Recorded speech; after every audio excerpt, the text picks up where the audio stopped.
Hello, Hello, everyone. My name is Heavenly Bresser, and I absolutely love spinning. I'm so excited to be a special guest for this particular event. It sounds like a really exciting event to be a part of. So, welcome, and thanks so much for joining us for this session. So, a little bit about me.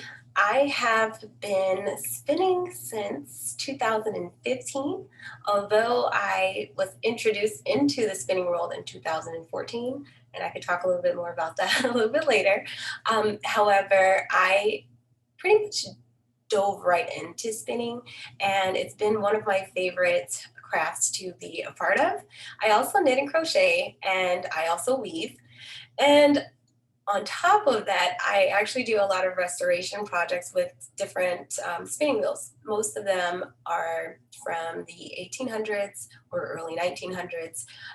I absolutely love learning more about the history behind the spinning wheels. So, besides spinning fiber and turning it into yarn and using the yarn, I like spending time learning about how the tools came to be from the past. So it's a nice little marriage between what's happening now and the new fibers that we can use nowadays, and also with some of the wonderful resources and tools from the past. So I'm excited to hear all of the questions for today's meeting, and I'm excited to get to know all of you. Thank you, Heavenly. It's our pleasure to have you. I will tell you that when we were doing our planning meetings last fall, your name came up immediately. There's no shame in my game. Heavenly knows I am a huge fan of hers. She does all her shop updates for me, obviously. I know that, but we're kind enough to share her hand-dyed fiber and t-shirts and other fun things with other folks. So we definitely look forward to getting to know you some more. I was looking at some of your bio information, and other than spinning wheel restoration, you're also an author and a teacher. I read that. And you are really, really good at leading a fiber community over on Facebook as well. So I consider that like a fiber folk wrangler, where you put together some really fun events and experiences there on Facebook. So I will start by asking the burning question we always have. When did you start spinning and why? All right. So I really started spinning in 2015. However, I was introduced to the spinning world in 2014. And how that came about was I had an experience in the past with working with crochet and also knitting. So I was really involved with just the knitting and the crocheting portion of working with yarn and in the fiber world in that sense. But I also helped out at a local yarn shop. Now, this particular yarn shop had an owner that had started or wanted to learn how to spin using a drop spindle. And at the time, she said, I don't know if I'll be able to do this. Maybe I'll just give that to you. You can try it. And in my mind, I was thinking, let me just enjoy what I'm doing with crocheting and with knitting. I will, pass for now. And she was really persistent in giving me a drop spindle to practice on. So I said, all right, I will take it home and we'll see what goes on from here. So my original beginnings with spinning pretty much started that way. And I tried to work with the drop spindle and it didn't catch right away. I tried to figure it out on my own. I didn't have any instructors or any instruction whatsoever and how to really get started. And I didn't know that the fiber that I was given was a little bit compacted, almost melted. So that made it a little bit hard to work with. So eventually, I started looking into getting a spinning wheel. And I was more interested in learning how the spinning wheel worked and just basically learning more knowledge about this particular tool that no one really talked about at the yarn shops. So I said, okay, I don't know much about drop spindling, but I'll look into the spinning wheels and see how that goes. My husband was a huge part of that development there. And he decided that he was going to look on a local bidding site. He found a spinning wheel for $35 on eBay. And all it required was a small little road trip. And I live here in Illinois. And so we drove from Illinois to Milwaukee in order to get this spinning wheel. So upon retrieving the spinning wheel, I decided that I fell in love with the mechanics of the spinning wheel and I just wanted to repair it. And I figured, hey, if I could get it working, that would be great. If I could spin on it, an extra bonus. So I fell in love with just trying to get it to work. And so I spent a lot of time trying to research what I could online to see if I could find how to repair the treadle, so the part where you would normally put your foot on the wheel and tap it up and down. Also to see if hopefully that I picked a wheel that had the majority of its parts, its working parts. And so I happen to have been, I like to say, a little bit lucky in that area. That particular wheel did have all of its working parts. So it made it so that I really could spin on it down the line and I didn't have to consult with like other restoration or spinning wheel restorers in order to get it to function. So I was really, really, really happy about that. That wheel was a German style Saxony wheel. And it is still one of my favorites to spin on, and it reminds me of my beginnings. So yeah, so that was pretty much where I started with that. And then my husband found another wheel. And if I keep going on and on and on about how these wheels came to be, my husband and his father, I like to refer to them as spinning wheel realtors because they are very good at finding spinning wheels when I'm not looking. Wow. So yeah, so that's a joy to be able to have a partner in life that is involved with that and very encouraging and enabling. So that is Yes. where it started. That is very, I won't speak for everyone, but I'm going to guess that that is a very unique entry into this world of fiber. And most of us on here have experience either with drop spindles of some kind or spindles of some kind and a wheel of some kind, but not, I would say that not many of us came to the craft from the tool end of it first. I think many of us may have come from either experience with hand spun yarn or starting to work with the fiber like you did on a spindle first and moving to the wheel. So I think you have such a unique perspective in learning the mechanics and then finding that that's the piece that kind of lights you up. If any of you follow Heavenly, she's Heavenly Knitchet on Instagram. If you follow her account, you'll see the process because you're very good, Heavenly, about sharing the behind the scenes of how you take some of these antique wheels and bring them back to life, or at least bring them up to use. You know, they're all pretty individual, I imagine. So when you moved from the drop spindle phase into the wheel phase, did the actual spinning of the yarn also kind of take off at that point? I would say yes. Eventually I did start spinning, but I didn't use my very first wheel as my Oh, interesting. yarn.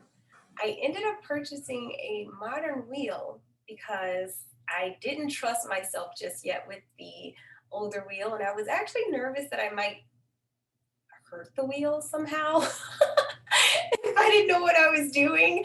So I repaired it and I made sure it was functioning, but I was actually scared to use it right away. So that I kind of skipped that part and I ended up purchasing a wheel and decided, okay, I'm going to work with this wheel. And now I'm going to take what I love so much about this particular wheel and start to spin on these others and see how I like and how I can compare the experience between them.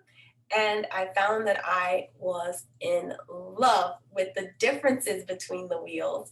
And I realized that even though you can purchase one wheel that can help you spin different types of yarns, there are many other wheels that were designed for specific types of yarns. So I've discovered that a little bit along the way, and I fell in love with the idea that some wheels were made specifically to spin a certain way. I found that to be so exciting. Yeah, I love that approach. That's a tool-centered approach, but there's just like there is that stage of getting to know a fiber and say how a fiber might want to be drafted or not. Finding out about what a wheel is good at spinning sounds really interesting too. Yeah. And so our next kind of most popular question is typically, what do you enjoy most about your spinning now? I feel like you touched on that a little bit because it sounds like understanding the right tool for the right fiber might be pretty enjoyable, but in your own words, what do you enjoy most about the spinning process now, this many years later? I would still say that I would say what's probably the most enjoyable thing about spinning, whether it's when I first started and up until now, the ability to choose the fibers that I want at any given time and the blends that I want to make. There's no limit to what you can do with these fibers. Some fibers behave better when spun a certain way or blended with certain things, but there is a huge, I would say, a huge space for discovery in order to find out what you like.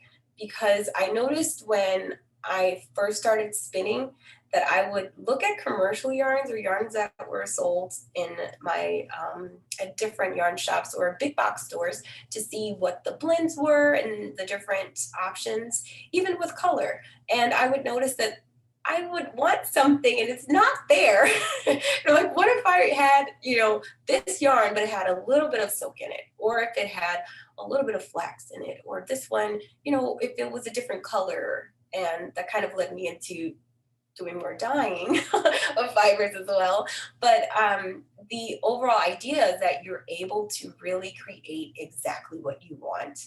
And I think that is probably one of the most enjoyable things about spinning. I would say the close second for me would be that it is the most relaxing craft I've ever done.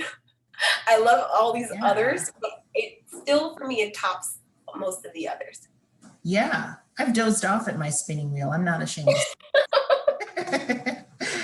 I've had complete moments of zen where I was like, oh, I think my eyes were closed for a second.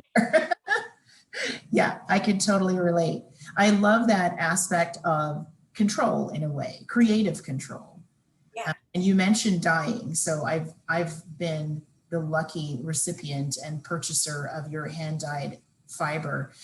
I have to tell you that the blends that you have decided to dye on is what really drew me to your shop. We have lots of great fiber artists out there who are really good with color, but you do have unique blends. And I think that what strikes me is the blends you choose work well together and kind of open up the possibilities. So adding, a more springy kind of fluffy fiber to one that has more structure or sheen, putting that all together kind of gives you a good range of what you can make.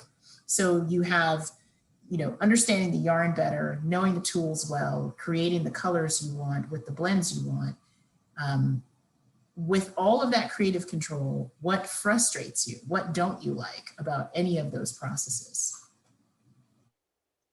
As far as what frustrates me, it's really hard to point out something that really frustrates me with spinning because I like the majority of it. I absolutely love. I would say the frustrating part is very small for me. And I would say that would be the patience of waiting for something to dry. Oh, right. Yeah. I can't say that I don't like any of the other processes. I like seeing how the fiber transforms with different stages. So it's not so much of the amount of stages that makes it hard to be patient. It's really just waiting for it to dry so I can do stuff with it. Relatable. Yeah. I see some heads nodding here in our meeting. That's relatable. I tend to put things, I hang them up later in the day. I have to go to sleep at some point. When I wake up in the morning, it'll be dry. That's just how, because I know I am also impatient with that. Totally get it. It's good to have found that craft where very little of it frustrates you.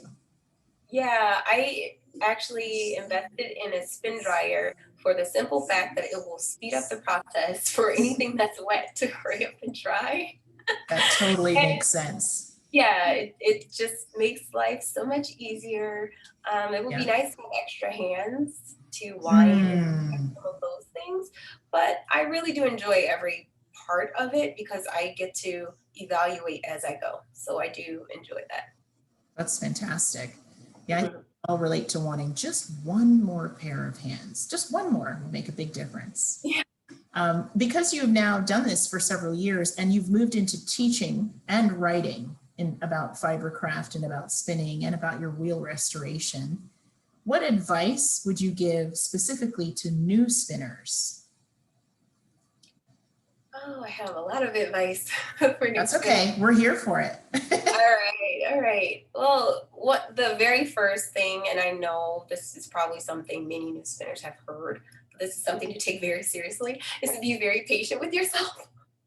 If I gave up with spinning after my first experience with drop spindling, I would never have revisited the drop spindle and other spindles to see how that process is. And I'm absolutely in love with those as well. So most people know me for the spinning wheels, but I do love working with other tools as well. Just being very patient with your tool and also not being afraid to ask questions for asking other spinners questions about what you might not feel comfortable with or what you feel like you might not know. I was able to be a part of a local guild when I first purchased the wheels. Well, I should say my husband's finding of these two wheels that I ended up, having in my possession, and I brought them to a local guild, and they just so happened to meet in my town. I live in a smaller town in Illinois, and it's called Warrenville, and it's small. So I would not have guessed that there would be a local guild that meets locally here. So it's nice that I was able to find a local spinning guild, and I asked them questions about the wheel before I did anything to it. Even though I did some of my research as far as how to properly fix the wheel, I did have some experienced spinners to look at it and say, hey, this was spun on before. Maybe you can get it to work. Yeah, if I had questions about anything, I had someone that I could ask if I wanted. And I was able to see other spinning wheels as well. Even though I wasn't at the point where I was ready to spin on anything, I was at least able to see that there were other people out there that were spinning. And the community was a bit bigger than I expected Yeah. for such a small town. So that would be another piece of advice, is to not be afraid to ask questions. Just this morning, I had someone send me a message on Instagram about a spinning wheel. They are newer to spinning wheels, but not to drop spindles.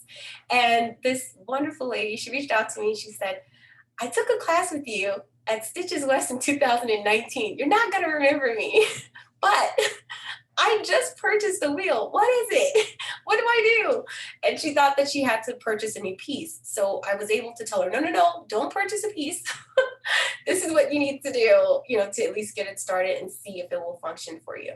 So she ended up purchasing an Ashford traditional, and she didn't know where to put her the tension and like how to adjust the tension and how to put the drive band properly on the flyer. So it was really small fixes, and I'm thinking, oh, thank goodness you reached out, because if you purchase another part that's just like the one you have, you'd be in the same position. So I Right. always tell people to reach out whenever possible, to be patient with themselves, and give yourself room to grow. Just I have love fun it. with this.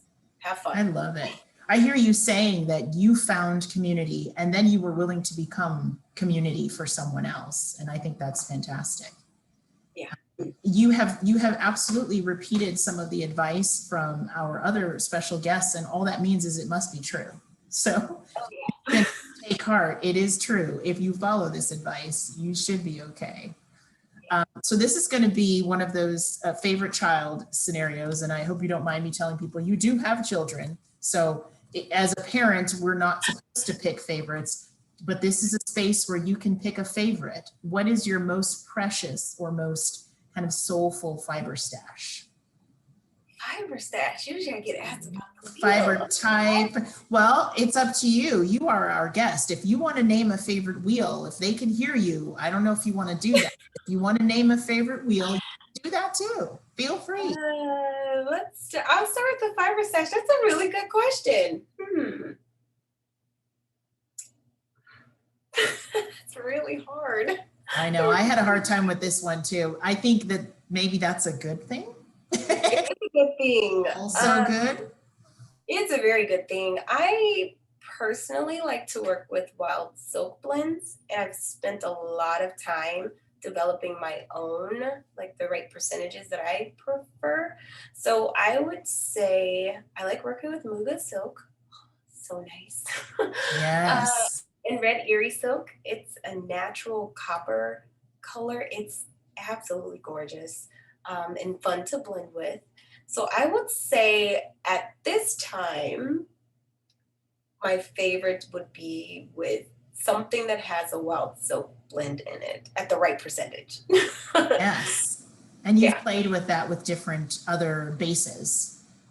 Yeah, so I started out working with wild silk because I was approached by an editor to do an article. And they know that I'm all about experimenting and playing with different fibers and putting things together to see what works.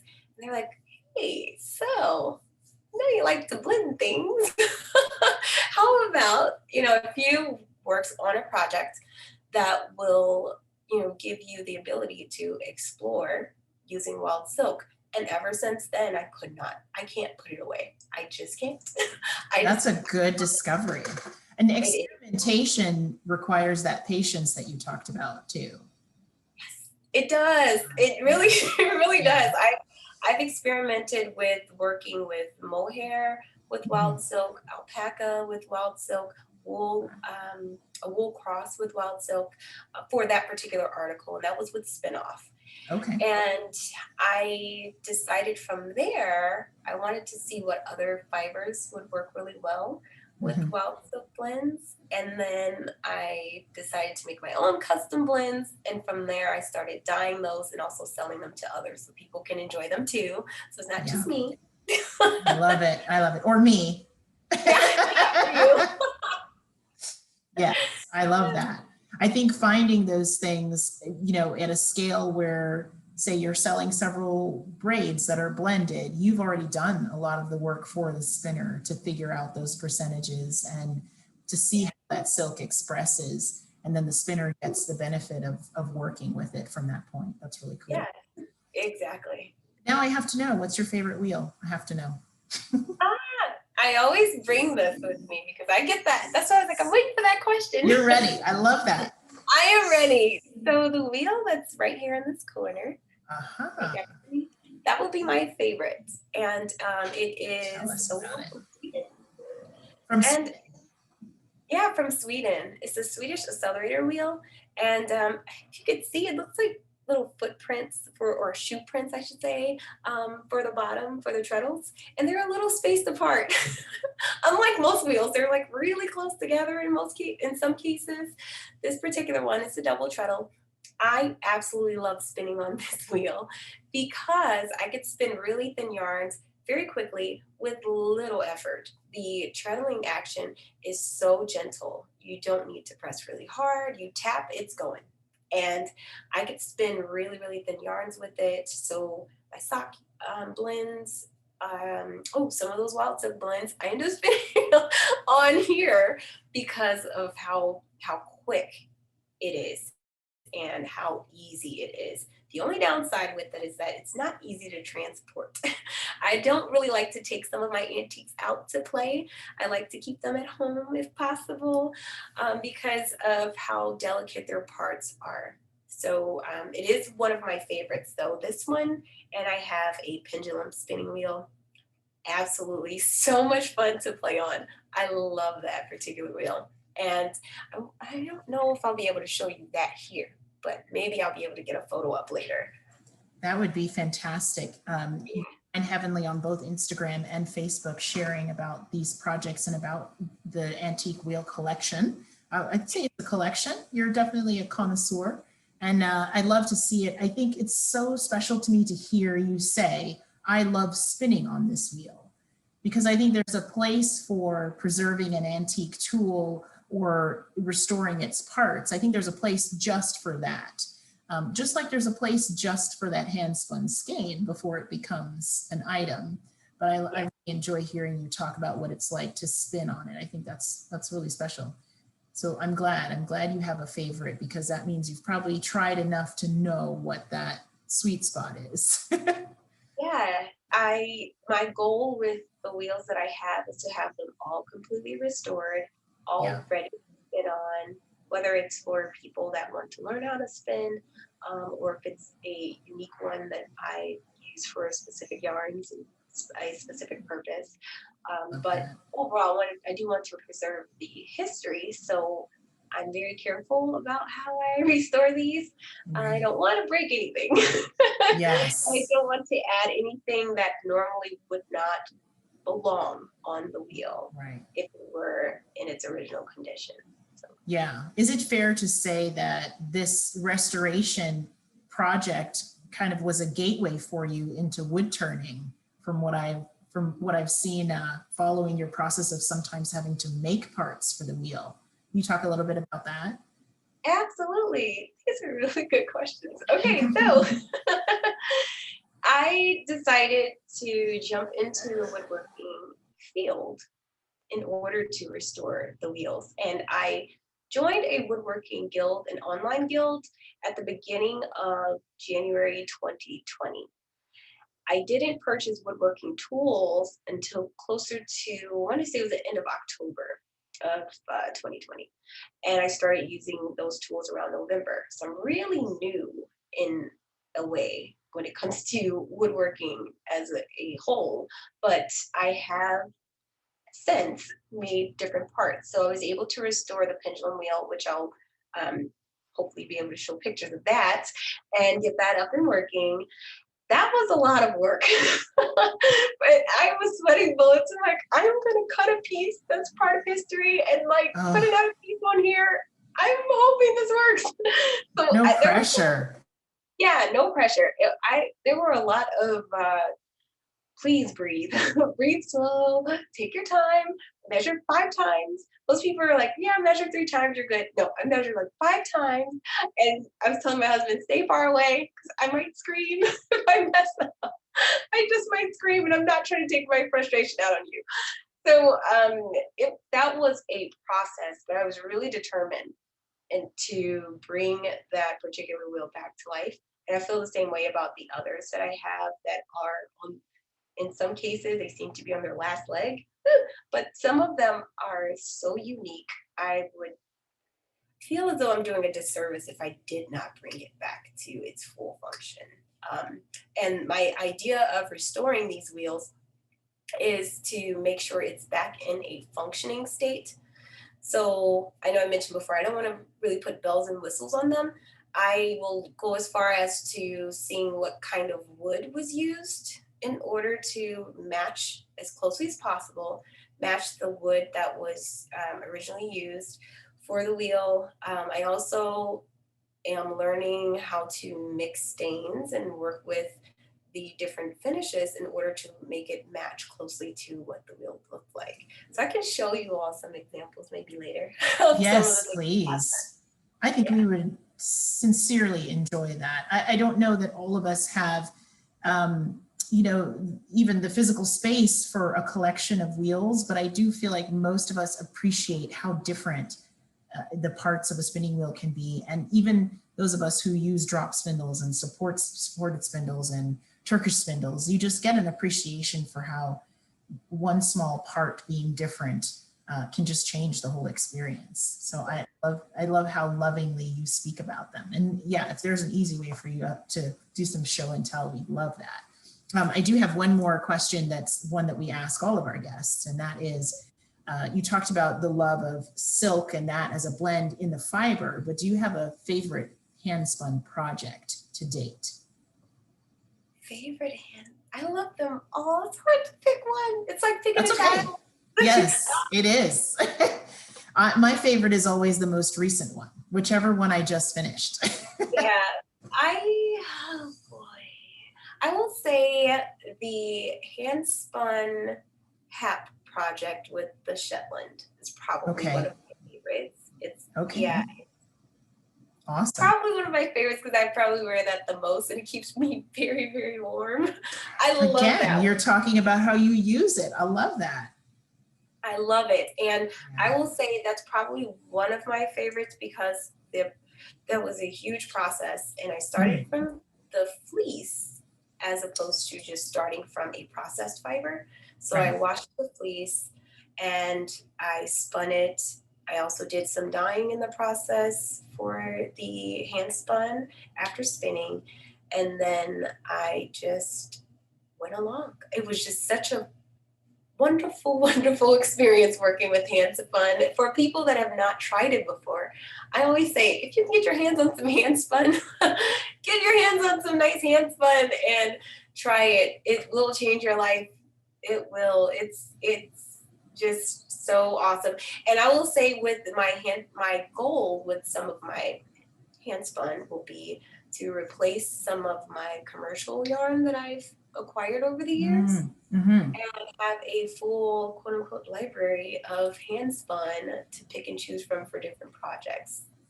That's a So that, great goal. You know, there's this awesome spin and make along called Fluff to Stuff that's happening. It's a whole group of people that are just, we are here for that. We are yeah, very much here for that goal. So if you want oh, leaders, you'll find them here. oh my goodness. It's just That's so, excellent. I think that you're inspiring me in particular in the way you talk about the usefulness of things. I think that that is setting up a context for something that even though it has multiple steps, there is an end that also has its own value. And I think that's fantastic. And I am sure you won't be surprised. There's tons of questions for you in the chat. So I'm going to hand it over to Mina so that we can get some of these questions answered. all right. Okay, so we have some really good questions that have come up. Some of them you may have already sort of answered, but I'll still ask them anyway. And I had a couple of my own that I just popped in there as I thought of them. So we'll start with, and I didn't take note of anyone's names, so it's just going to be someone asks. So someone asked, first off, what are the red flags when shopping for old wheels that will prevent you from buying a wheel? Okay. I'll answer that in two ways because there are some things that will prevent me from buying a wheel, but there are some things that might prevent you from wanting to buy a wheel. So I'll answer that in two ways just in case. For me, because I am able to restore some of the parts, I am a little more willing to purchase a wheel that has some of the working parts that might be broken and or missing. Now, as far as some of the red flags for someone that's looking for a spinning wheel to purchase that might be an antique or a vintage wheel or even a retro wheel would be having a flyer that's missing or a flyer and bobbin, or the flyer assembly, which is the flyer and the bobbin missing, or the roll that goes on the back of the flyer, having something like that missing. Having any problems with the flyer is usually a big issue because it's not an easy fix to do on your own if you're not familiar with working with wood and restoring spinning wheels. So having parts that are broken is usually a big no-no.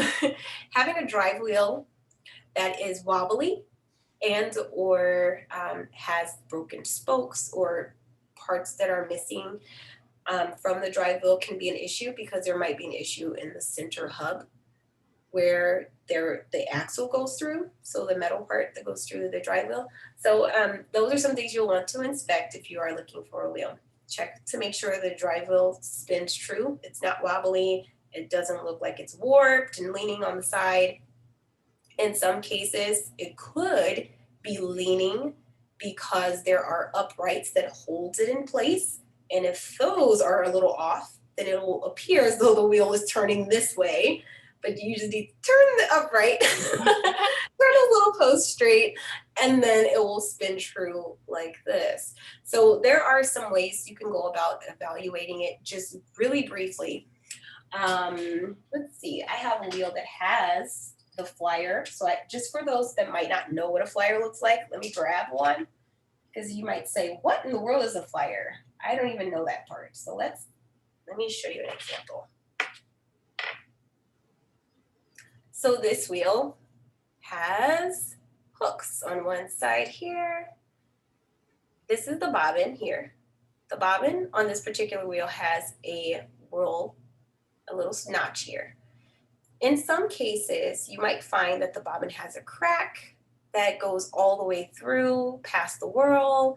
So once you put a string here or a thread or yarn here, it won't stay in place because a big chunk of this part is missing. So that's something you want to watch out for. As far as the flyer, if you have a break where an entire part of this arm is missing and or broken off, you won't be able to spin on it right away. You will have to get that repaired. So this flyer assembly is complete. It has both flyer arms. It has hooks on the side here, has the bobbin, and this is the whirl that I mentioned before. This is for the flyer. This will screw to the left to stay on, and it will screw to the right to come off. There are different types. So this one does screw on and screw off. But the way I remember this, and this is how I want to share this so that you can remember, think right off and left on. So if I want to leave it on, I turn left. If I want to take it right off, I turn right. So that's how it works with a flyer whirl. Now there are some it's kind of the opposite of when it's like lefty loosey, righty tighty. So it's the opposite of what is the normal. Yeah, I had to come up with something that will help me remember once I started doing this. So I was just like, how can I remember if I want to keep it on, keep it right on or right off, take it right off. And if I want to leave it on, left on. So left on, right off. Then there are some that are not threaded. So those are the directions I gave was for the whirls that are threaded that will tighten up and get a little bit closer to the bobbin. Now there are some whirls that are pressure fit or press fit, as some people will call it, and they will slide on and off. They stay in place by friction, and the way that they stay on is because the mandrel will have a tapered end. So it will come off and it will press back on. So those are two things you want to check just to see what kind of whirl you have. In some cases, your bobbin and your flyer whirl will not want to come off because it hasn't been in use for a long time. But having it present is a good thing. You can get it to come off eventually. Be very patient with it. But what the idea is that you want to make sure this is complete. You want to make sure you have everything there. There are some other setups as far as flyers and bobbins are concerned where there is no whirl. If it is a single drive wheel, you will only have a bobbin whirl. You won't have a flyer whirl. So it really depends on the wheel. And in that case, the drive wheel will have one notch, a tiny notch right down the center where you could just put one band right onto the bobbin. So that is one of the things you want to look for. If you are going to purchase a wheel for the first time and you're not sure if everything's there, you want to make sure that's there. Make sure you have a flyer, make sure you have a bobbin at minimum. That's a really good answer there. Yeah, that's the one thing I've always heard is you don't want to buy a wheel that's now an ornament, essentially. It's been turned into a lampshade or something. Yeah. Okay. Decoration. Yeah, decoration, basically. So another question is, have you had to recreate metal parts on wheels? If so, where have you found them / people to make them for you? So I have not had to recreate metal parts so far. I have looked into blacksmiths and other people that are good with working with metal forgery, things like that. So if I did need something, I know I can contact someone if possible. I know at least one person in my spinning guild that has a metal lathe. Oh, okay. accidentally said that in the meeting. I'm like, yes, if I need something, I'm we're gonna typing that for later. yeah, I'm like, let's jot that down. So knowing someone that works with metal would be helpful if you're trying to make a flyer, a shaft for a flyer, for instance, or in trying to, yeah, if you're trying to make, usually there's just the shaft for the orifice, I'm sorry, for the flyer is what most people will need metal for. And or I would say if you're trying to have an axle made for your drive wheel. So if your drive wheel's missing it for some reason. But I try to avoid any wheels that are missing metal parts if possible, because that is not easy to fabricate on my own. That is a little bit harder to do. That is fair. Okay, next question. Did you have a background in tinkering with mechanical things, or were spinning wheels also your first jump into that? No background in mechanical things. I would say spinning wheels, yeah, working with spinning wheels definitely made me look into mechanics a little differently and I guess in depth more. Yeah. That's interesting. Yeah, because it's one of those things where you're like, oh, well, some people have like a predisposition for like tinkering with stuff and like, I don't know, like taking apart a radio and building it back up again and things like that. So it's interesting that you had like zero sort of like experience in that area at all. Yeah. Okay. Oh, so someone's just popped in the chat, just this might be relevant, saying, I have a wheel with a bit missing that would connect the drive wheel to the treadle connector piece. The wheel was a gift and it's beautiful, but I hope to fix it eventually. So the bit that would connect the drive wheel to the treadle connector piece. Not sure what the that drive wheel to the treadle. Oh, so you're looking it's like the footman, for, yes. is the metal bit missing? Is that what it is? I'm gonna make sure I'm hearing Yes, that. metal bits. So what you're looking at or might need would be the crankshaft. So you want to write that down, crankshaft. If you're going to describe that to a spinning wheel restorer, they're going to need to know that you need a crankshaft for your spinning wheel. So Okay. that's basically the axle that goes right through the drive wheel hub. And then it should be a curve usually, so a little curve on the metal that will connect to usually a wooden footman that will then connect to the treadle. Okay. So that would be a crankshaft. All right, thank you for that. Sorry, I just saw that come up, so I thought I would jump in with that quickly. No, that's fine. Okay. Then next question. With your historical wheels, have you ever been able to trace back the history/story of any of them? Sort of like its family history, or it could be, or if it could be linked to any particular historical event or place.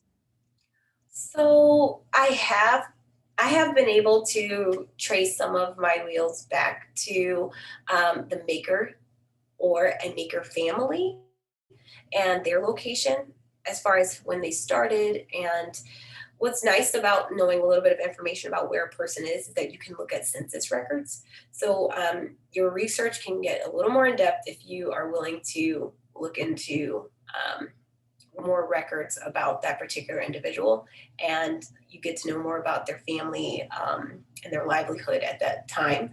So I have been able to do that. I also helped a friend. There's a young lady that I'm mentoring, and she happens to like spinning wheels. So she found a spinning wheel, and she had shown me the marks on the spinning wheel, and the marks on the spinning wheel were initials. And I was able to find out that the wheel that ended up in Canada actually came from Ireland. And I was able to find the family and the location where that spinning wheel was built, which was kind of that's really amazing. Yeah, I was up to 3 a.m. Like once I found a little bit of information, I was just like, okay, now I'm on a rabbit hunt. Let me just keep going. And I was able to find more information about the guy that made the wheel. And I found out that after they left their particular town, they migrated to Canada, and their son, I'm not sure if he continued on with spinning wheel making, but they brought the wheel with them, and they stayed there for a while. And from there, I'm not sure where the family went, but I at least traced it back to the father and the town that he was in, which is pretty cool. It was a That's long. pretty amazing. So yeah. Okay, so off the back of that question, what is your favorite blend of fiber? This My is one favorite. yeah, your favorite blend of fiber. So I know we sort of spoke about your favorite fiber that you have, but what's your favorite blend? Any of the wild silk blends, I would say. I love working with, let's see, I've worked with Polworth Yak and Wild Silk, and I love that blend that I've made. Sounds lovely. And then I made a custom blend, and I love that. There's another one that I like too. It's with alpaca and peduncle wild silk. So Okay. that's a lot of fun. And I'm trying to think what else. I don't blend with cotton, but I like that by itself. I should add that because a lot of people run away from cotton. I've grown to really like it. It's actually really fun to spin on the right tool. Yeah, I was going to On the say, I right imagine tool. that takes the right kind of wheel to be able to handle plant fibers compared to Right animal. wheel or spindle. Yeah. Yeah. So yeah, for sure. So a question that I had was when you were talking about the wild silk blends, and you kept saying about as long as it's in the right percentage, the right amount. So for you, what is the right percentage of silk in a blend? Or does that depend on what you're blending it with? It does. It depends on what I'm blending it with. The wild silk, they each have their own individual characteristic about them. So it really does depend on what I'm blending that specific wild silk with. Okay, so like roughly what sort of range are you looking at?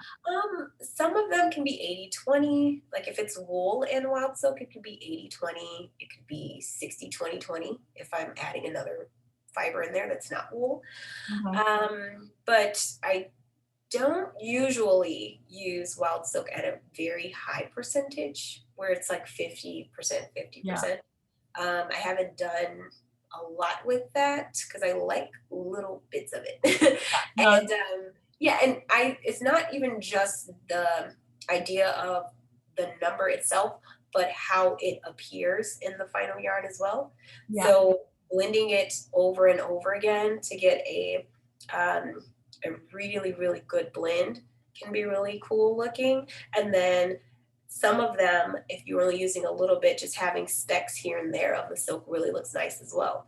So it's part of the process that matters as well. Okay, so that was actually gonna be like a follow-up question for me. Is like how much do you blend it in? Because I know sometimes, like for me personally, like I don't produce my own fibers or anything like that. But like when you go to shows, you go to yarn shops and you're buying fiber, and sometimes you're buying stuff, especially ones that have silk blends in them. Sometimes you can see these huge chunks of silk that almost just looks like it's been laid next to the wool and wound into like a braid. Or there are times where it's so blended in you can almost can't tell where the silk ends and where the wool begins, kind of thing, or the other fibers begin. So I'm wondering, like, how much do you blend your blends essentially? So for my custom blends, I prefer to not have huge clumps. I don't like to spin a little bit of wool here, a big clump of silk here, and a little bit of, so I prefer to have it blended more. So I don't have that happening, but I guess it would depend for most people, like how they like it. But I personally like to have it blended way more, where you can almost not tell exactly where the silk is. In most cases. But if you're dyeing with it, that's the cool part about it, is when you're dyeing with those fibers that are blended really well, you have a shimmer to it that stands out, and you have a little bit of depth with the colors that you're working with. So So in keeping with the question about blending, there was another one. So like, how did you get into blending? And did you go straight to a drum carder, assuming that's what you use now, or did you start with hand carders or a blending board? Or I guess I'll add on to it, do you get your fibers custom blend for you at a mill and then sent to you, or do you do it yourself? Okay, so I do all of the above. So, but I'll tell you the order. I'll help with the order of that. So I will say that I started most of my blending process with fibers as a whole with a drum carder. Okay. That was my best friend. Working with a drum carder. I like spinning from bats, so that's a lot of fun. And it's nice because you can use almost whatever you want, whatever that TPI can handle. So getting a little technical here, but whatever that particular drum carder can handle as far as fibers are concerned is really what you can really throw at it, so to speak. So I decided to do that way before working with wild silk and way before working with like any particular fiber. I decided to play with different blends. I had a lot of different colors from commercial top that was merino or BFL or whatever. I would just grab whatever I had and I will make new colors. So I played around with blending in order to have some sort of color play. Yeah. Then I also started using the blending board to work on custom blends for those percentages that I like, and also for the effect that I like if I were to spin that fiber into yarn. So from there is where I started using the blending board for rollags and using hand cards for creating rollags and having a more woolen spun yarn. So I feel as though it went from drum carder, blending board, hand cards, or blending board and hand cards. I think you went the opposite way when most people do. They start with hand cards because it's the most affordable entry into fiber prep, and then they move up to a blending board, and then they move up to a drum carder, which is like the big thing, big investment piece. You went the other way. I was using backwards. So it's interesting because when I purchased my Lindrum, a few months later is when I purchased a drum carder because I said, oh, I have these fibers. Now, what if I don't want to spin them like this? And my husband's like, why don't you check out and see what kind of, equipment is out there that you could use to build. I think more of us need a husband like yours. I think that's basically what this all boils down to. He's amazing. Yeah, I have so many funny stories about how he can come home with the wheel. I'm like, where'd you get that from? Just a lot of interesting stories with those. You give him a checklist, so like these are the things you're looking for before you bring one home. So he knows more about spinning wheels and fiber related things than most people. Like he knows what to look for. If I were to refer him, or if I were to say, hey, send me, or I ask someone like, hey, you need help with the wheel, he could probably tell you just as much information as I could because I talk about it so much, I'm assuming, and he's around me, So he's like, oh, this one's missing the distaff, this one's missing the flyer, this is rocky, it doesn't look like that will be stable, maybe you can fix it, maybe that's something you don't want to play around with, but he knows what he's looking for. So I have little problems when it comes to him searching. Yeah, so that turns out really, really nice. Okay, so next one, and this is really going to be like choosing your favorite child, is if you could only keep one wheel, which would it be? Torture, yeah. Boy, if I could keep one wheel. I don't know if I could do it. I probably could keep three. If I could keep three, I'll change that question. I don't think all right, if you three, I'll give you three. Okay, if you give me three, I would keep the one here. Mm-hmm. That's like my baby. I love that wheel. This one, the pendulum wheel, and oh, I would probably say my Lindrum, just because if I have to pick something that can do a little bit of everything, I would say my Lindrum would be that one wheel that could do a little bit of everything. I have every attachment that was ever made for it. So I definitely would have to keep that. Okay, sounds good. All right, so speaking about the wheel behind you, where did you find the Swedish wheel? Did you have to restore it? And if so, how long did it take and what did that involve? So this one was actually in pretty good condition. I found this at a flea market. Wow. I had no idea for sure that it was a spinning wheel because I looked at it and said, what on earth is that? It looks like a bike with the pedals gone wrong. Yeah, most people would think that's exactly what it looks like. And then I looked at it much closer and I said, "Are you kidding me? You make yarn with this. This is so cool." Again, when I had seen this for the first time, I was still really new to spinning. So I really didn't know what I was looking at. I didn't know that there was a special name for it. I just saw it and said, "Hey, you spin stuff on it, so maybe I should get it." And luckily, the all of the parts were there. The flyer assembly complete. The only thing that's missing, I'm here, I turn it a little bit more. Right where there's a broken bobbin that's kind of hanging from, let's see if I can point, yeah, right about there. That broken bobbin that's hanging from a cord of some sort, right in that slot is where the rest of the distaff would be. So it's missing that upright portion of the distaff. But other than that, I want to say that there was one repair that was a major thing.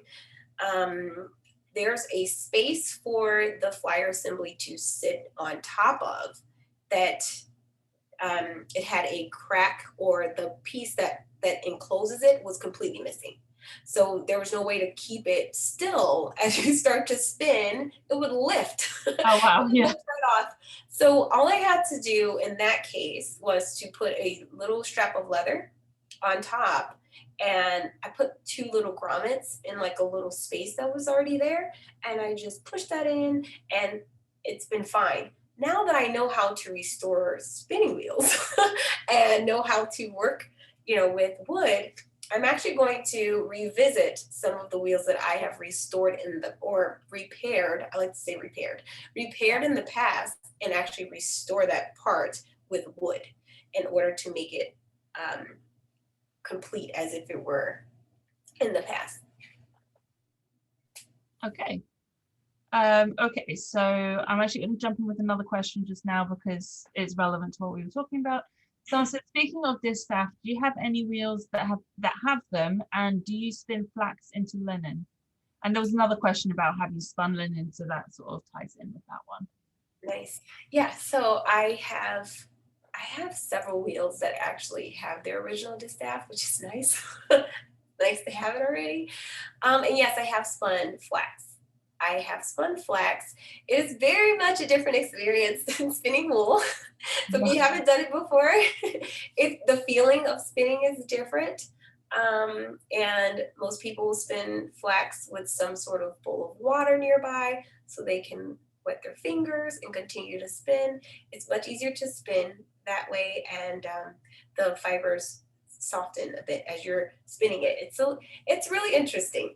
And yes, I have dressed the distaff with the flax. I actually recently purchased more flax in order to do some spinning down the line. Oh, With sounds that, fun. yeah, I All right. purchased some flax from the Hermitage, and Okay. yeah, that's gonna be fun. Good. All right. So, what is your oldest antique wheel, or at least the oldest that you've been able to date?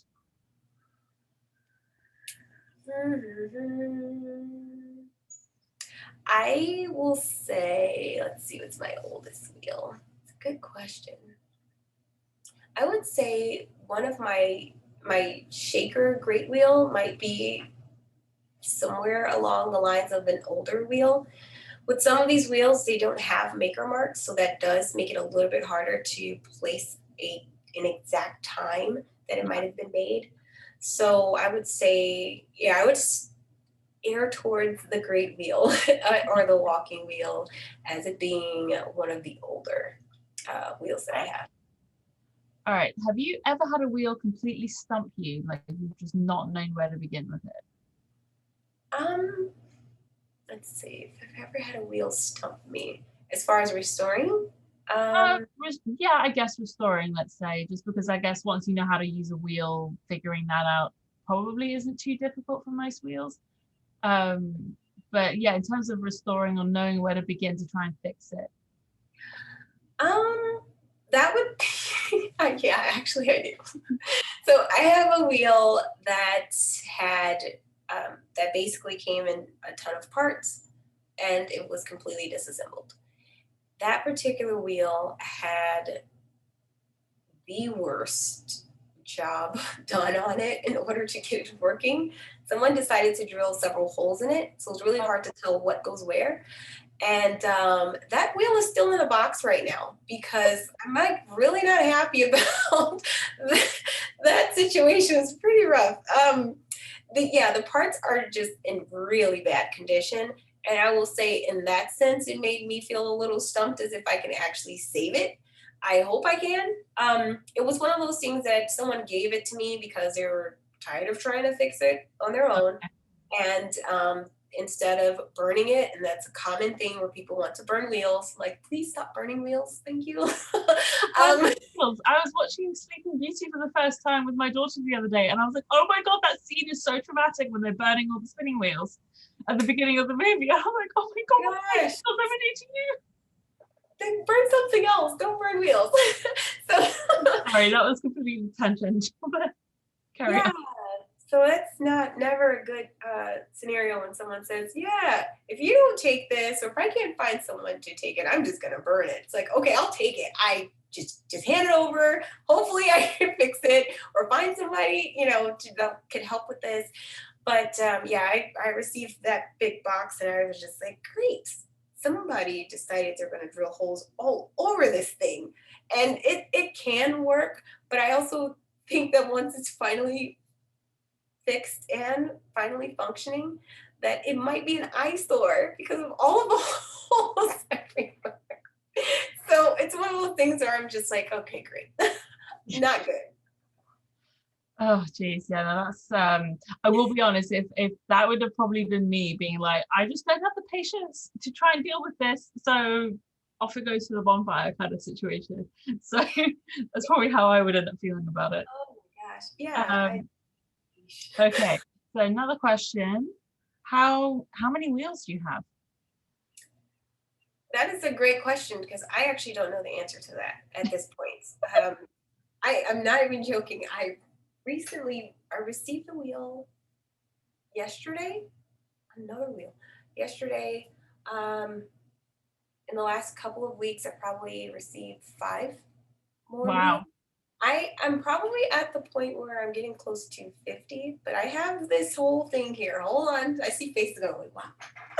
So I'm getting close to 50.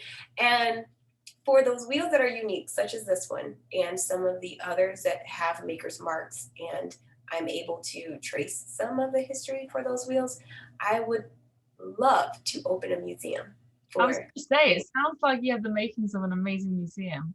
Yes. The others that are Franken wheels are those ones that are like a little more troublesome on the eyes, but they still function well. I would love to have, I see the face. I'm looking at the chat box. I must stop looking at the chat. Right. Saw the skull like dead. For those wheels that I am able to repair and I can get into another spinner's hands in order to get them learning how to spin, learning how to practice working on it before they go out to purchase, their own wheel, or even if they're looking for an antique, just getting a little bit of practice, learning how to use them and properly take care of them. I feel a lot of those wheels that I do have will be great for that purpose. Yeah. And once Someone suggested a wheel adoption program. Yeah, and once or a loaning scheme where you lend it out to people to practice with, and then you can get it back. And it makes it a good, like a library kind of. It makes it a very low cost and effective way for someone to try out the craft if they don't know that it's something that's going to suit them. Because, or they might not know, because until you try, you don't know. And sometimes it can be really hard to borrow a wheel from somebody or to try out, especially over this last year and everything.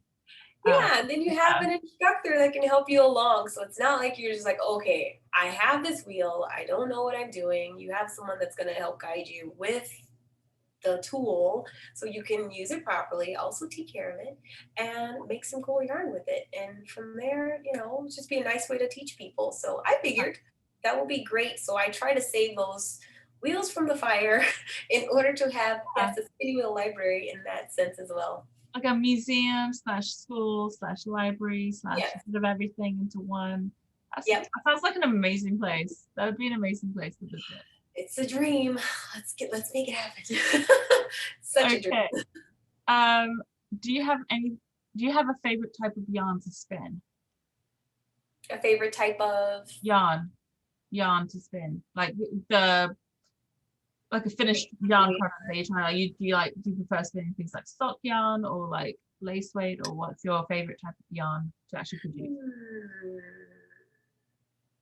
This is gonna sound funny. I don't know if I have a favorite yarn to spin because I spin a huge range of yarn to spin. That's not that strange. It's fine. Really fine yarn, really fine, like frog hair, and I'm not sad about it.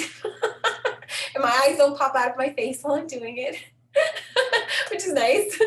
But I also use the tools that are going to make it easy for me. So for me, I would say I probably spin more, I would say worsted or DK if I'm just spinning to relax and just spin, not really thinking a whole ton.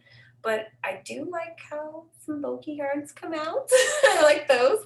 Yeah. But I don't know, because when I'm spinning on this, I can't spin my bulky on this one. So, Yeah. So I like to spin my thin yarns.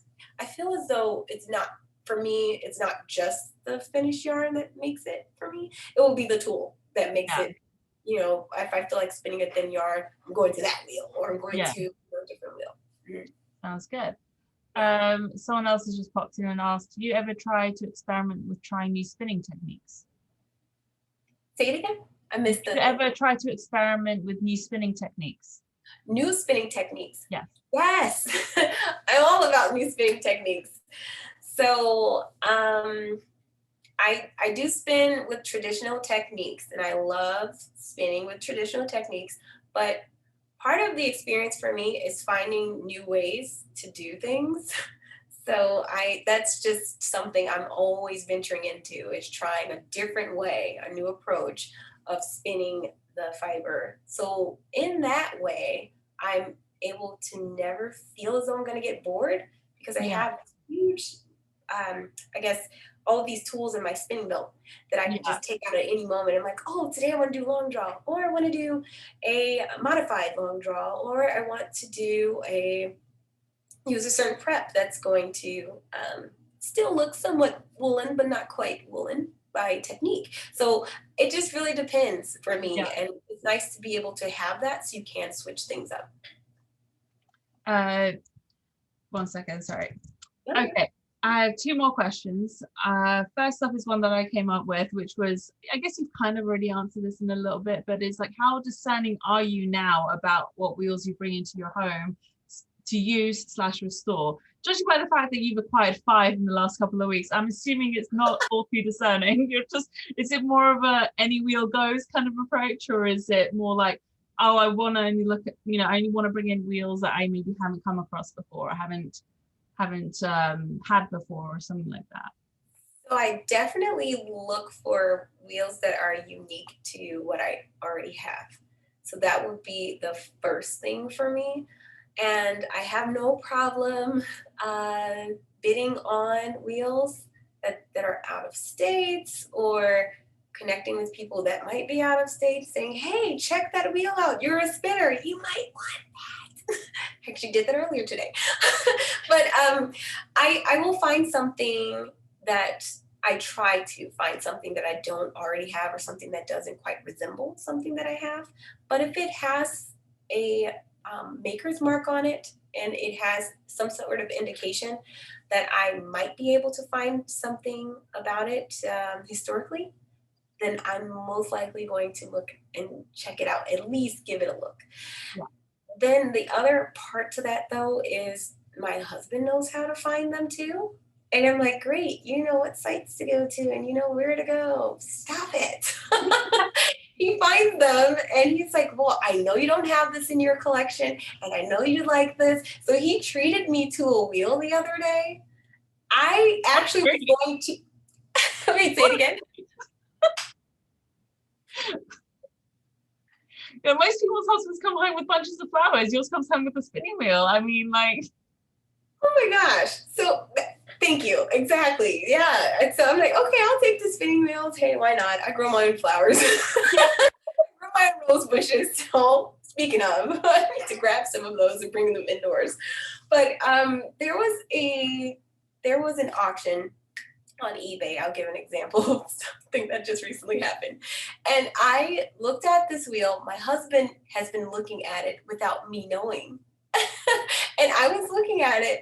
And so I'm reaching out to the seller just to get information about it. I was just thinking, okay, this is really different.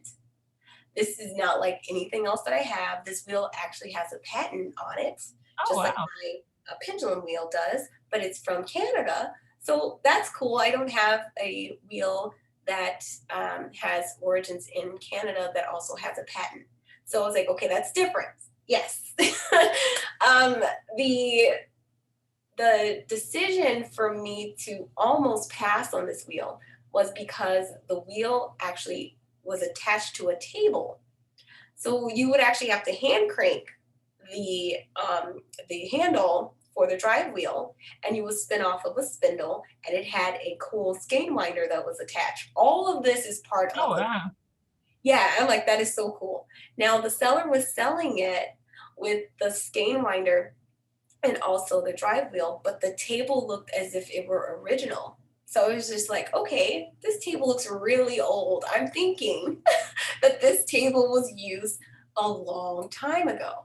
Now, in order to ship something like that and hope that it's not going to arrive in pieces or broken or things like that, Yeah. that is a huge risk for something that's going to be an older wheel. And so I said, I think I might pass. I did offer something and it was higher than the starting bid. She didn't respond. I was like, okay, that means I need to pass. Good job, Heaven. Don't do anything. So I decided I'm going to go to my jujitsu class. My husband messages me after class and he keeps calling, keeps calling. I had no idea it was about a We're wheel. taking a road trip. Yeah, it was like road trip. So the wheel was located in Florida.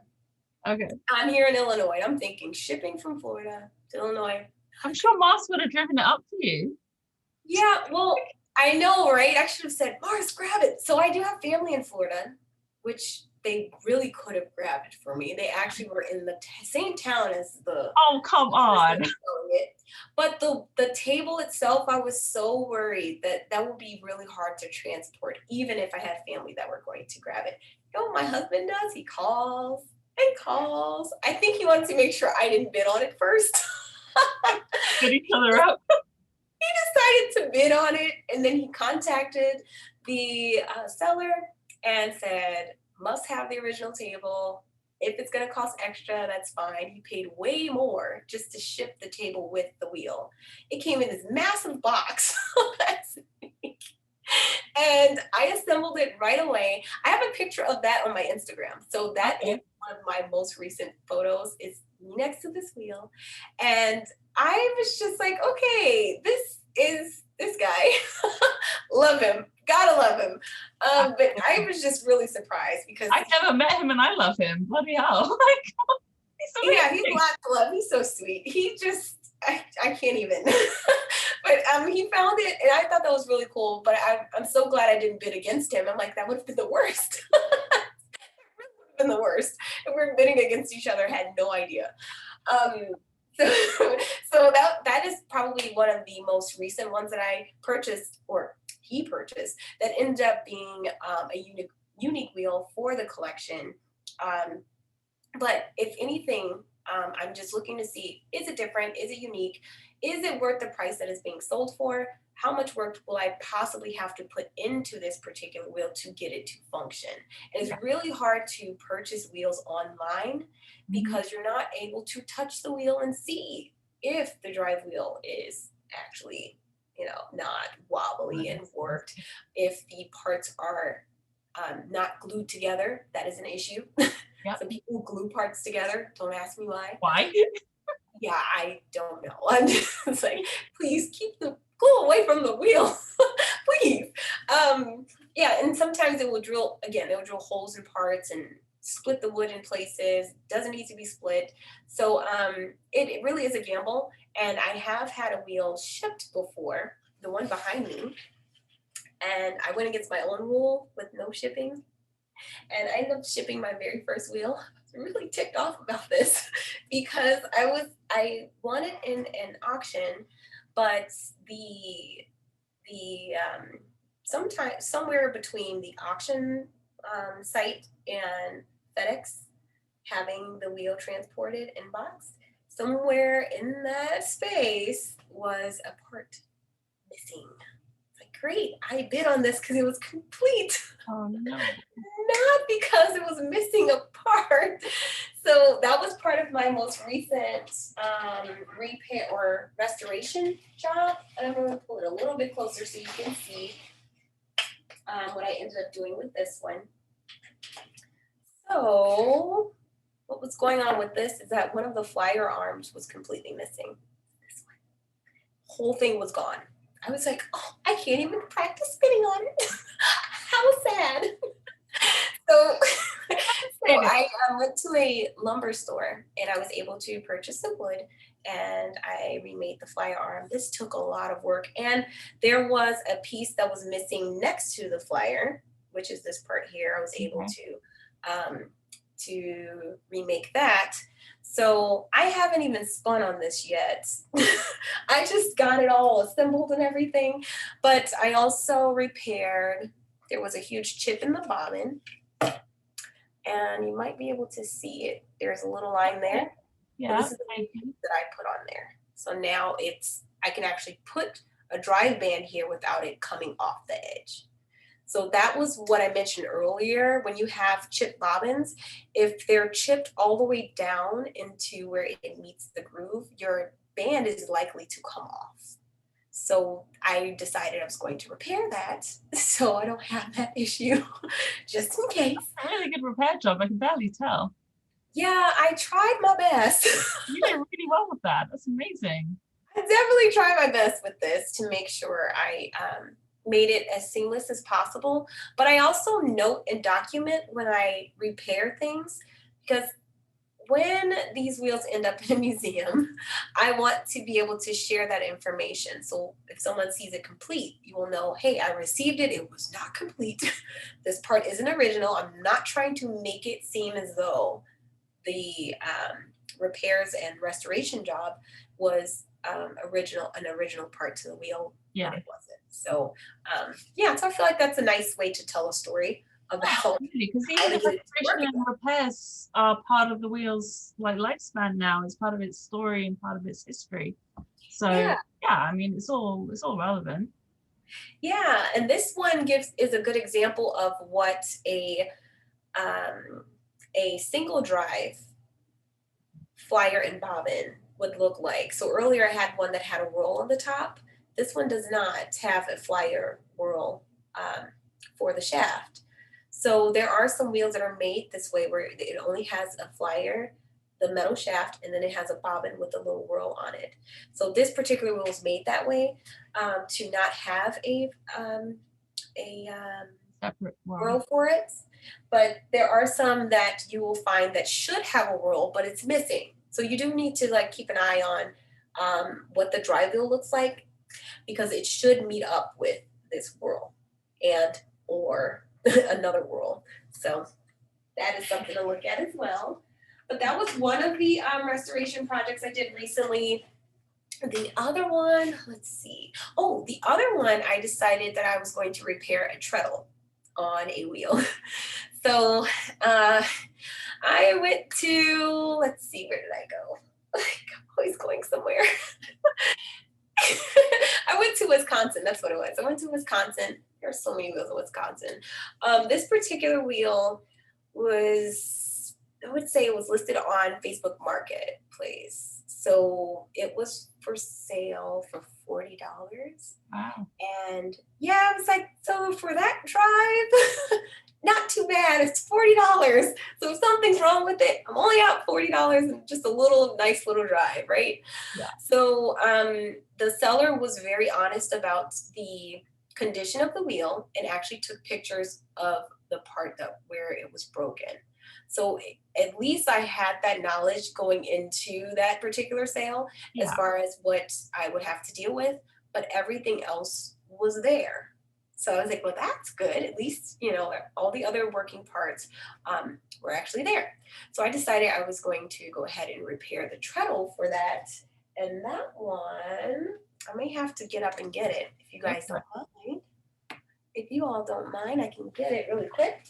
But the treadle itself, it was in two pieces, and I had to fabricate a new piece to join the two together. So I can show you what it looks like now, but I wish you could see what it looked like before. It would not work before. So let me see if I can grab it. And if you do have more questions, feel free to ask those. I've only got one more at the moment. Sure. So do you want me to? Yeah. No, go ahead. You're good. So the last question we have is, how do we encourage more participation of Black and brown folks to be part of the spinning community? Making people feel welcome is a big deal. It's really a big deal. I would say in the yarn community that I am in locally, I have had some really good experiences. I've had some really terrible experiences, but I will say for the ones that I've had really good experiences with the one particular yarn shop owner that encouraged me in this direction, I have her to thank really for not just handing that spindle off to someone else and not even considering me, for instance. So I think just being open about other people that might not look like you doing this craft. And I feel like it's for everybody. So for me personally, I feel as though if I am doing the best that I can in my ability and showing that me looking the way that I look, no matter if you like it or not, I'm going to just do what I do with excellence. And that's my goal. And if I can do it that way, then hopefully that will draw more people that might look like me and people that might not look like me to the craft as well. And I feel like we do have our own, like our personal responsibility in that area to make sure we make everyone feel welcome to this craft, whether it's spinning, whether it's knitting and crochet. And I will say that one of the big things for me, which most people don't know, is that I had no idea what yarn was at 21. That's usually a huge eye opener for a lot of people. We didn't have that type of education in our local schools programs that will basically share that type of craft. And so I feel as though that's really unfortunate. And I feel like it would have been nice to know this earlier. Yeah. I really feel like that. It feels like a little bit of a disadvantage. However, I feel like now that I do know more about it, I am happy to be a person that can represent in a particular area to help others know that yes, you can do it too. Yes, you can do it too. So I think that's the best way I can answer that question. That's a perfect way of answering it, to be quite honest. I can't think of a better way of answering that one. So yeah, that's it for all the questions that we have. Do you want to show us the wheel? Yeah, so this is the part that you will put your foot on. Okay. This is part of it. So it was broken here and it was broken here and it had a nice dip in there. So you can see where there's a piece here, but it actually extends at the bottom. So let me see if I try to mask it a little, but you can probably see the seam. So there's a seam here. Yes, I'll see a little bit there. Okay. So when I do restoration projects, my goal is to keep it so that it looked as if it were worn. I don't want it to look brand spanking new. So that's a huge tick mark for me. I don't want it to look as though it came out of this century if it didn't. Yeah. I want the worn marks to still be there.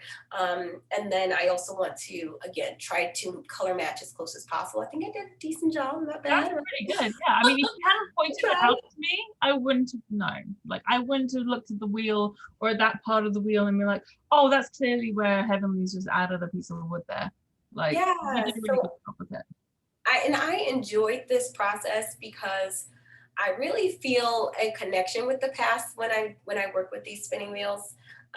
Just knowing that someone cared so much to spin so much yarn on these and to see the little wear marks, that's so special. And Yeah. while I'm repairing it or restoring a part, that's something I want to preserve. I don't want to cover up the obvious activity that this has experienced. I Yeah. do want it to be stable, but I don't want to cover up that part of history either. So that's the one of the latest ones that I've worked on. And the wheel itself has really cool accents on it. So I can show you all what that looks like without the treadle right now because I didn't add that on yet. But let's see if I can put this, and I can move my other one out of the way so I can show this off a little bit better. Yeah, because you won't be able to see it. Let's see. I feel like we just got free tickets to the museum. I'm like, Right? this is fantastic. It's way. fantastic. Bit of a preview of what it's gonna be when we all come up. Exactly. That's pretty much. So. Oh, it's so cute. Yeah. That's And like you a see the kid's little wheel accent? almost. Can you all see that? Yeah. And I can actually hold it up a little bit closer so you can see it better. But it has little accents. And clearly the flyer does not belong here. That's usually how it looks when sellers will put this online. They will put the flyer wherever there's a hole. So that doesn't belong there. But look how beautiful it is and the accents. So sweet. It's That's absolutely really gorgeous. cute. Even the tension knob in the back has accent on it too. Oh wow. It's really pretty. So for $40, I'm like, are you kidding me? Of course I'll take it. Thank you. Yeah, I'll take the drive for this one. So after I attach the treadle, the last thing I will have to do for this is to put a piece of leather here and flop this in and start spinning on it. And then that's it. So the treadle was probably the bigger issue with it, but at least I did have the footman. And again, I had all of the other parts here. There is a hole right up top near the tension knob where a distaff would have been, but I'm not going to recreate that because for one, I don't know exactly what that would have looked like. And, but as long as I have everything else attached, we're good to go for spinning. Yeah. So that's that job. And see if I can get a picture of the pendulum wheel. That is my baby. It's my friend. I love the pendulum wheel as well. Any other questions though? These are good. I love this. Emily, can you mention to the group some of the things that you have ongoing? I know not all of us are Facebook users, but I got to tell you, I don't use it very often. I've gone back to Facebook for specifically fiber related groups and activities. And I know that you have some good ongoing stuff on Facebook. So I thought you could mention that. Yeah, so I have Zoom sessions that I host, and it's myself and another crafter. She spins and she also knits and weaves. And we have, let's see, our meetings are Mondays and Wednesdays on Zoom. And the Monday session is what I like to call the study hall. And hear me out. So study hall is a nice way to have almost create a library setting, and you're able to craft and do your thing for a couple of hours. And then towards the end, everyone unmutes themselves, and then you share what you've done over that time frame. So we have our own little show and tell. So that's one of the ways I can get really productive on a Monday. Just go ahead and jump into the study hall. And what's nice about that is you can jump in that session without a host being there for that particular one. I do have the information on Facebook. So it's one of those things that if you have 15 minutes that you want to craft, or you have 30 minutes to spare and you just want to be around other people or see what other people are doing, you can hop in and out as you want. The Wednesday craft and chat group session is more of a chatty session.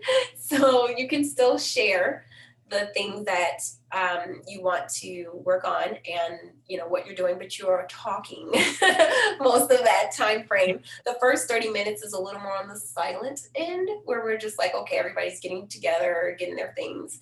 And then after the first 30 minutes, we're off and we're chatting and seeing what are you making for dinner? What are you doing this weekend? What did you finish working on? I didn't see what you did last week. I was missing. So we try to catch up with one another. And all of the information for this, if you are on Facebook, the information is in the Hand Spun Experience group. It's called the Hand Spun Experience, Blossoming in the Craft. And that is a Facebook group that I have. Other than that, I would say that's it for what's going on right now, currently, and in the Facebook group. However, in the past, we have had different events where we would work on a SalCal. So we would do a spin along, knit along. We would do different things just depending on, who we want to support at that time. So we just found ways to work with local farmers and also designer and farmer. And so that way we can support other people in the community and do something together collectively. And again, that event was also held in the Facebook group, the Hand Spun Experience, and anyone's welcome to join. So don't feel as though you're like, oh, well, I don't want to do that. And if you're not on Facebook, I could still send the information as far as how to join the Zoom chats as well. Awesome. Yeah. All right. I think we're probably done now and wrap up the. Yes, we will stop the recording there. Thanks to all of you who've joined us in this replay. Feel free to reach out to Heavenly. All the information for how to find her will be in the description box for the video. Heavenly, thank you so much. You don't have to go anywhere, but I am going to stop the recording.